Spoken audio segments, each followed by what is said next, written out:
So this is my quick review of NXT of the 19th February 2025 edition. Like this was a good episode. I really liked it. I really liked the tag match between Jash and Jakara versus Zarya and Sol Ruka, and the main event All Star 6 women tag match also. The matches in between were mainly there to enhance, the talent. Like the Sean Spears match was there to enhance him. Like they had a good start, but they could have, gone a little bit, मतलब 2 minute कम कर सकते थे उसमें कि क्योंकि फिर वो boring वाली फीलिंग नहीं आती फिर कि देखो बोरिंग हो रहा है मैच, क्योंकि देखो कोई केयर तो करता है नहीं शॉन स्पीयर्स वाली फ्यूड के बारे में। तो ये मैच था जैसे 7 मिनट का, तो 5 मिनट कर सकते थे।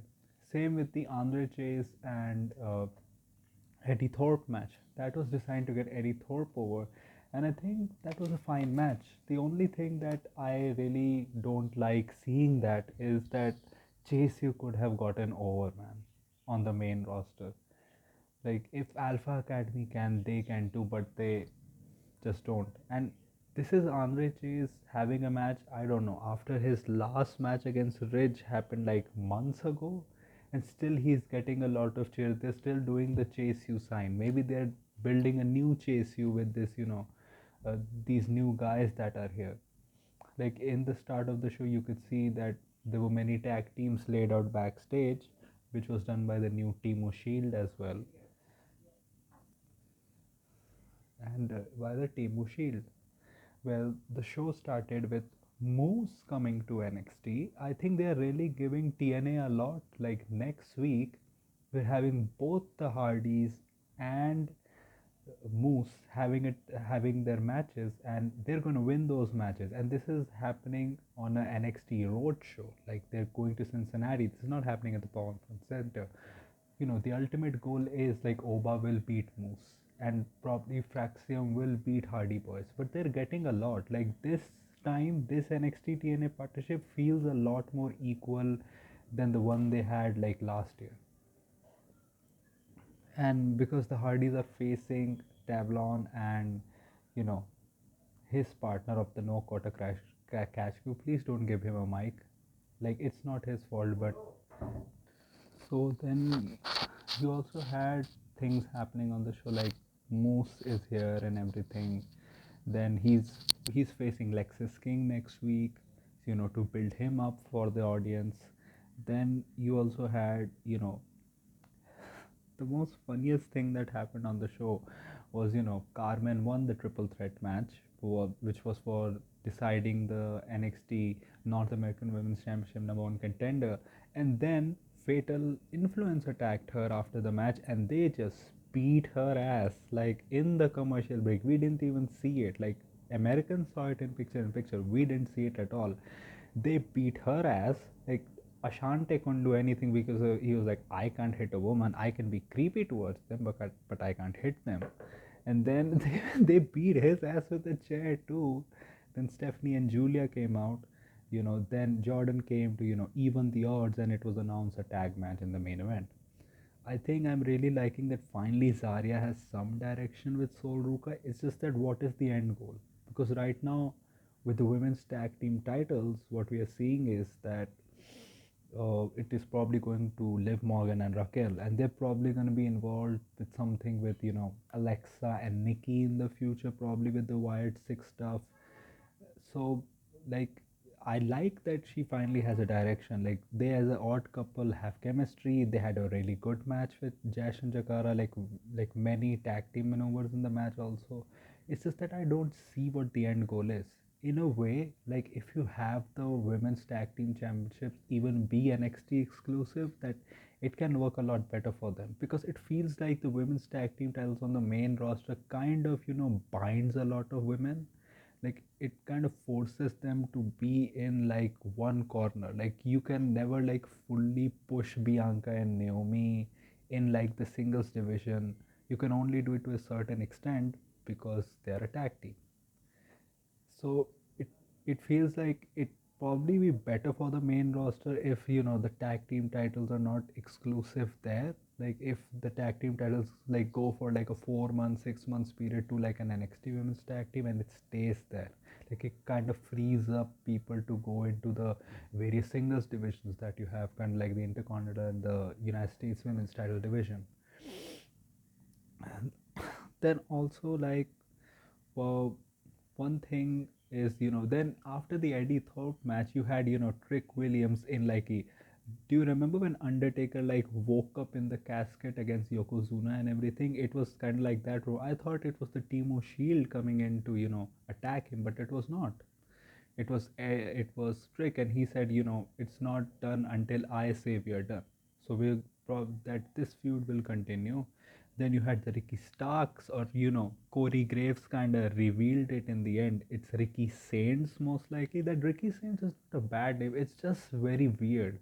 Like it feels like Saints feels like one of those nicknames you give wrestlers, like that are designed to fail.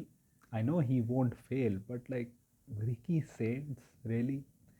You had Ricky Stark signing the contract. You had Ethan Page interrupt him, and I really like where Ricky Starks is kind of going. Like he's going to be involved in a hot feud with an AEW guy who has been there, who will kind of help him learn the ropes in NXT.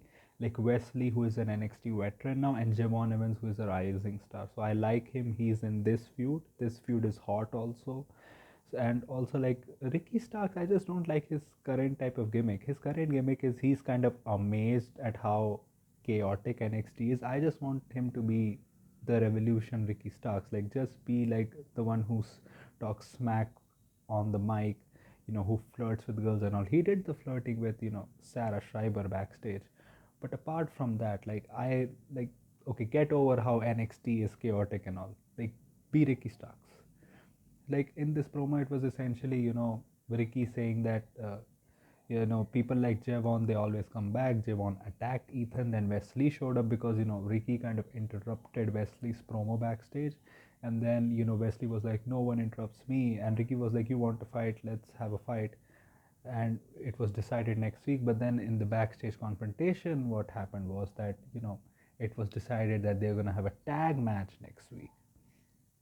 The thing was, what, the Hardys are back in WWE after what, like 3 years, like 3 years, 4 years. Like when was Jeff last in WWE? I think in 2021 he was. And Matt Hardy, when was he last there? Like in 2019, 2020. And like they're returning on NXT next week, like facing No Quarter Catch Crew. I think it is probably going to be like a special NXT episode, or on like a TNA episode where eventual the Faxium versus Hardys match happen. Like, are they going to like hold it off till Stand and Deliver? So that means that probably Fraxium are not losing their tag titles, like not like they're not getting called up then. Let's see what happens there. I think the main event was really good. Like you can see that like it really showed out every talent in the ring. Like Fatal Attraction, like they should be called up to the main roster. Like they will play the role that WWE wanted PFC to play, kind of like the female Judgment Day, like the heaters heel stable. They will play that role perfectly. Like look at Jasmine Nix. Like she's a newbie, but she has gelled so well with the Fatal Influence stable. Like she doesn't get overexposed. She's there with people like JC Jane, who are like, you know, already NXT veterans, like Fallon Henley, who has been on the independent circuit for a while, and she doesn't feel like a newbie anymore. Like they're so good, like with their kicks combination which they did in the ring, like they were awesome too. I hope Fatal Influence gets called up to the main roster quickly. Their match happened, it showed out a lot of Jordan. Like her like German suplex that she hit was awesome. In the end, she needs to change her finisher, because that is like the penta driver on the main roster, and she has to change it. Then they won, and the final visual was really good, like her staring at both the champ is like holding their championships up in the sky.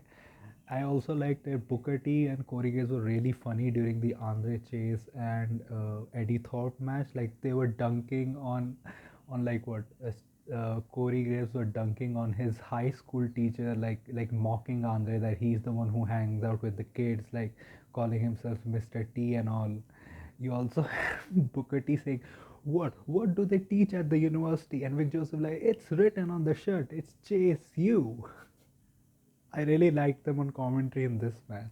And Booker T is like gooning and everything. Like when Fatal Attraction influence were making their entrance, he was saying some stuff. Vic Joseph was like, "What are you saying, Booker T?"